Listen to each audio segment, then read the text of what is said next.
بسم اللہ الرحمن الرحیم۔ حضرت عمر فاروق رضی اللہ تعالیٰ عنہ۔ حضرت موسیٰ بن عقبہ رحمہ اللہ کہتے ہیں، حضرت عمر بن خطاب رضی اللہ تعالیٰ عنہ نے جابیہ میں یہ بیان فرمایا تھا: اما بعد، میں تمہیں اس اللہ سے ڈرنے کی وصیت کرتا ہوں جو ہمیشہ رہے گا اور اس کے علاوہ ہر ایک فنا ہو جائے گا، جو فرما برداری کی وجہ سے اپنے دوستوں کا اکرام کرتا ہے اور نافرمانی کی وجہ سے اپنے دشمنوں کو گمراہ کرتا ہے۔ اب جو کسی گمراہی والے کام کو ہدایت والا سمجھ کر کرتا ہے تو وہ ہلاک ہو جاتا ہے، یا کسی حق والے کام کو گمراہی والا سمجھ کر چھوڑ دیتا ہے تو اس سے وہ ہلاک ہو جاتا ہے، تو اس ہلاک ہونے میں اس کے پاس کوئی عذر نہیں۔ بادشاہ کو اپنی رعایا کے بارے میں سب سے زیادہ نگرانی اور دیکھ بھال اس بات کی کرنی چاہیے کہ اللہ تعالیٰ نے اپنے جس دین کی ان کو ہدایت نصیب فرمائی، اس دین کے احکامات ان لوگوں پر لازم ہیں، یہ لوگ ان احکامات کو صحیح طرح سے ادا کریں۔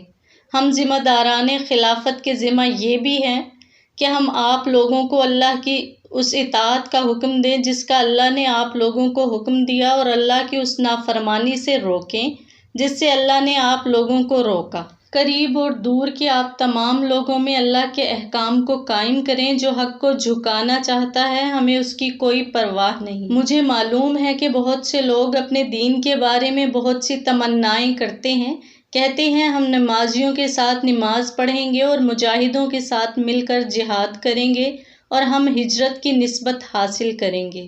وہ ان کاموں کو کرتے تو ہیں لیکن ان کا حق ادا نہیں کرتے، اور ایمان صرف صورت بنا لینے سے نہیں ملتا، اور ہر نماز کا ایک وقت ہے جو اللہ نے اس کے لیے مقرر فرمایا ہے، اس کے بغیر نماز ٹھیک نہیں ہو سکتی۔ فجر کا وقت اس وقت ہوتا ہے جب رات ختم ہو جاتی ہے اور روزے دار کے لیے کھانا پینا حرام ہو جاتا ہے۔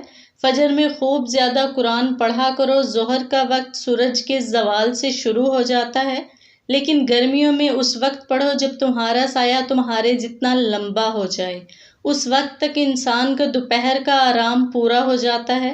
سردیوں میں اس وقت پڑھو جب کہ سورج تمہارے دائیں ابرو پر آ جائے، یعنی زوال کی تھوڑی دیر بعد پڑھ لو۔ عصر کا وقت یہ ہے کہ سورج زرد ہونے سے پہلے ایسے وقت میں پڑھی جائے کہ ابھی سورج سفید اور صاف ہو، اور نماز کے بعد آدمی سست رفتار اونٹ پر 6 میل کا فاصلہ غروب سے پہلے طے کر سکے۔ مغرب کی نماز سورج ڈوبتے ہی روزہ کھولنے کا وقت ہوتے ہی پڑھی جائے۔ عشاء کی نماز سرخی غائب ہو کر رات کا اندھیرا چھانے سے لے کر تہائی رات تک ہے۔ جو اس سے پہلے سو جائے، اللہ اسے آرام و سکون والی نیند نہ دے۔ یہ نمازوں کے اوقات ہیں۔ اللہ تعالیٰ سورہ نساء میں فرماتے ہیں، یقیناً نماز مسلمانوں پر فرض ہے اور وقت کے ساتھ محدود ہے۔ اور ایک آدمی کہتا ہے کہ میں نے ہجرت کی ہے، حالانکہ اس کی ہجرت کامل نہیں ہے۔ کامل ہجرت والے تو وہ لوگ ہیں جو تمام برائیاں چھوڑ دیں، اور بہت سے لوگ کہتے ہیں ہم جہاد کر رہے ہیں، حالانکہ جہاد فی سبیل اللہ یہ ہے کہ آدمی دشمن کا مقابلہ بھی کرے اور حرام سے بھی بچے۔ بہت سے لوگ خوب اچھی طرح دشمن سے جنگ کرتے ہیں، لیکن نہ ان کا ارادہ اجر لینے کا ہوتا ہے اور نہ اللہ کو یاد کرنے کا۔ اور قتل ہو جانا بھی موت کی ایک صورت ہے، یعنی قتل ہونا شہادت اس وقت شمار ہوگا جبکہ صرف اللہ کے کلمہ کو بلند کرنے کی نیت سے جنگ کر رہا ہو۔ ہر آدمی اسی نیت پر شمار کیا جائے گا جس نیت سے اس نے جنگ کی ہے۔